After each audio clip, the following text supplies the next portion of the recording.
Menjelang pelaksanaan Asian Games 2018, Bandara Internasional SMB 2 Palembang akan dibenahi, mulai dari perluasan fasilitas terminal, perluasan area runway, gudang kargo, paralel taxiway, serta rencana pembangunan hotel berbintang di kawasan bandara.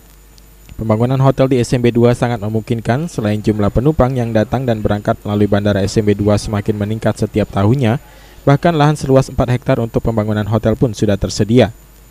Setiap hari sekitar 5.000 lebih pengguna jasa penerbangan melakukan aktivitas di Bandara SMB 2. Setiap tahun jumlah penumpang ini meningkat, khususnya hari libur dan akhir pekan. Selain itu, pihak PT Angkasa Pura II juga berupaya meningkatkan pendapatan non-penerbangan dengan mengkomersilkan fasilitas di sekitar bandara. Salah satunya yang sudah dijalankan yakni menyewakan tempat outlet atau toko di area sekitar terminal, terutama dengan diresmikannya ruang lounge Sultan yang kelak disewakan untuk aktivitas bisnis. Pembenahan dan pengembangan fasilitas di Bandara SMB 2 dilakukan sebagai salah satu upaya untuk meningkatkan pelayanan kepada konsumennya, terutama menyambut tamu-tamu dari negara Asia menjelang pelaksanaan Asian Games 2018.